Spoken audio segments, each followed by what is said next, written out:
आज मैं आपको एक ऐसी उभरती राजनीतिक तस्वीर के उजागर तथ्यों को सुनाने जा रही हूं जो नरेंद्र मोदी के राजनीतिक सफर में एक नया मोड़ लाती है। उभरती तस्वीर है 74 साल के उस शख्स की जिसने अपने दो कार्यकाल 2014 से 2024 तक राष्ट्रीय स्वयंसेवक संघ के मुख्यालय से दूरी बनाए रखी, लेकिन आज अपने तीसरे कार्यकाल में वे नागपुर स्थित संघ के मुख्यालय की चौखट पर आखिर पहुंच ही गए। मुझे स्मृति मंदिर जाकर पूज्य डॉक्टर साहब और पूज्य गुरुजी को श्रद्धांजलि अर्पित करने का सौभाग्य मिला। राष्ट्रीय चेतना के संरक्षण और संवर्धन के लिए जो विचार भी 100 साल पहले बोला गया, वो महान वटवृक्ष के रूप में आज दुनिया के सामने है। सवाल उठता है, आखिर ऐसा क्या बदला कि मोदी जी जो कभी संघ मुख्यालय से पहले दो कार्यकाल में परहेज करते दिखे, अब वहां की चौखट पर नतमस्तक हैं। चलिए इस कहानी के पहलुओं को खोलते हैं और कुछ लॉजिकल सवाल का उत्तर खंगालने का प्रयास करते हैं। कहानी शुरू होती है 2014 से, जब नरेंद्र मोदी पहली बार प्रधानमंत्री बने। तब से लेकर 2024 तक अपने दो कार्यकालों यानी 10 साल में उन्होंने कभी भी संघ मुख्यालय का रुख नहीं किया। ये वही मोदी थे जिनकी जड़ें संघ से जुड़ी थी, जो प्रचारक रह चुके थे और जिन्होंने अपनी राजनीतिक यात्रा में संघ के विचारों को बार बार दोहराया। फिर भी 10 साल तक उन्होंने नागपुर से दूरी बनाए रखी। क्यों? शायद इसलिए कि वो अपनी छवि को एक स्वतंत्र वैश्विक नेता के रूप में गढ़ना चाहते थे। शायद वो नहीं चाहते थे कि उनके हर फैसले को संघ की कठपुतली के तौर पर देखा जाए। लेकिन अब 2025 में ये दूरी अचानक टूट गई। 30 मार्च को वे बतौर प्रधानमंत्री पहली बार संघ के स्मृति मंदिर पहुंचे, हेडगेवार और गोलवलकर को श्रद्धांजलि दी और संघ के साथ अपनी एकता का ढोल पीट दिया। तो सवाल है, आज क्या मजबूरी थी?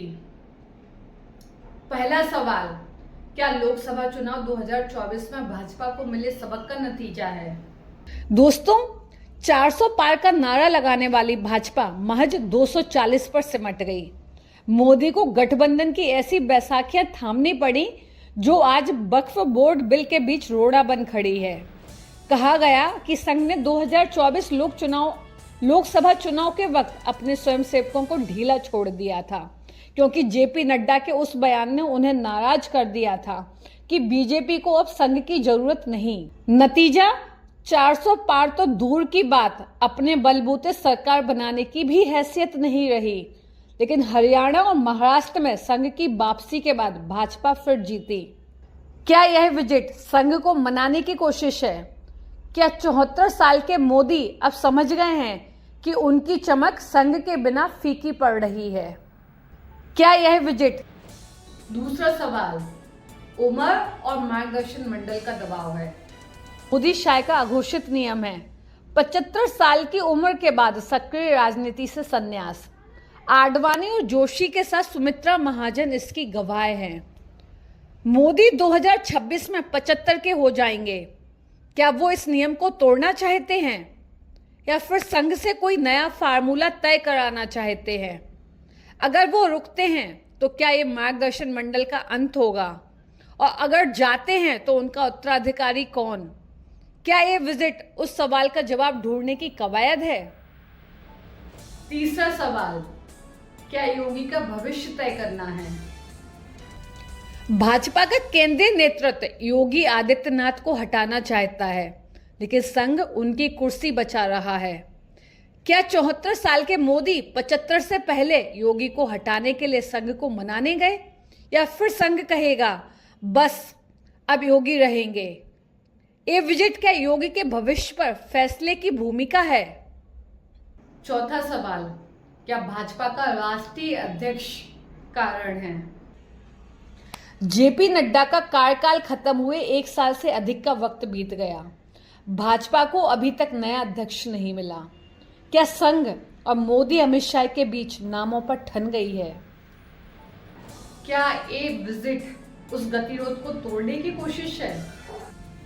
दोस्तों, कहानी यह बताती है कि 10 साल तक संघ से दूरी बनाए रखने वाले मोदी अब अपनी सत्ता की चमक बरकरार रखने के लिए उसी दरवाजे पर लौट आए हैं। उनकी एंटी इनकम्बेंसी बढ़ रही है, गठबंधन की मजबूरी सता रही है और शायद उन्हें एहसास हो गया है कि संघ के बिना उनका ब्रांड अधूरा है। संघ के सामने सरेंडर था या एक नई साझेदारी की शुरुआत। तो दोस्तों, इस कहानी का अंत क्या होगा? क्या 74 के मोदी 75 तक कुर्सी बचा पाएंगे? क्या संघ मोदी की किस्मत लिखेगा? आपकी क्या राय है? हमें कमेंट बॉक्स में जरूर बताएं, क्योंकि यह बात सिर्फ मोदी की नहीं, हमारे देश की राजनीति की दिशा और दशा की है। नमस्कार।